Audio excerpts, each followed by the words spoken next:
चलिए अब अमेरिका से सीधे लौटते हैं भारत के एक बहुत सुंदर प्रदेश की तरफ, दक्षिण भारत के केरल की तरफ। केरल चुनाव से पहले कांग्रेस सांसद शशि थरूर का एक बयान सामने आया है। बीते कुछ समय से सांसद शशि थरूर और कांग्रेस नेतृत्व के बीच मतभेद की खबरें चल रही हैं, जिस पर खुद शशि थरूर ने विराम लगा दिया है।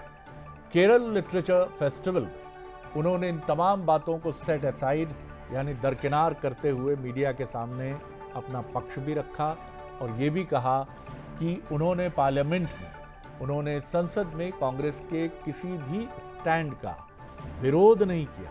थरूर ने कहा एकमात्र मुद्दा ऑपरेशन सिंदूर था, जिस पर प्रिंसिपल यानी सिद्धांत के आधार पर पब्लिक में असहमति हुई। उन्होंने कहा आज भी मैं अपने स्टैंड पर यानी ऑपरेशन सिंदूर से जुड़े अपने स्टैंड पर कायम हूं, उसके लिए कोई माफी नहीं मांगूंगा। सांसद ने बताया कि पहलगाम की घटना पर मैंने अखबार में एक कॉलम लिखा, जिसमें मैंने कहा कि ऐसी घटना को बिना सजा के नहीं छोड़ा जा सकता और इसका जवाब देना जरूरी है। चलिए आपको बताते हैं कि शशि थरूर साहब के ऐसे कौन कौन से बयान रूपी जो उनकी गेंदें रही हैं, जो पार्टी की यानी कांग्रेस की सीमा रेखा को चैलेंज करती रही है और जिसके बाद शशि थरूर और कांग्रेस की टॉप लीडरशिप के बीच खटपट की खबरें सुनाई देने लगी थी। 9 जनवरी का रुख करते हैं। नेहरू जी की गलतियों को स्वीकार करना जरूरी। केरल विधानसभा अंतर्राष्ट्रीय उत्सव महोत्सव में शशि थरूर ने यह बयान दिया। 1 जनवरी, मैं कभी पार्टी लाइन से नहीं भटका। केरल के वायनाड स्थित सुल्तान बथेरी में बोले, किसने कहा कि मैंने पार्टी लाइन छोड़ दी?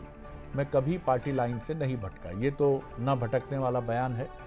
27 दिसंबर, प्रधानमंत्री का हारना भारत के हारने जैसा।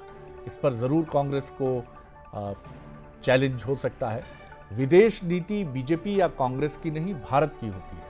अगर राजनीति में कोई प्रधानमंत्री की हार पर खुश होता है तो वो भारत की हार पर खुशी मना रहा होता है। 25 दिसंबर 2025, अवैध प्रवासियों पर सरकार का एक्शन सही। देश में गैर कानूनी तरीके से रहने वाले लोगों के खिलाफ सरकार के एक्शन के साथ खड़ा हूं मैं यानी शशि थरूर।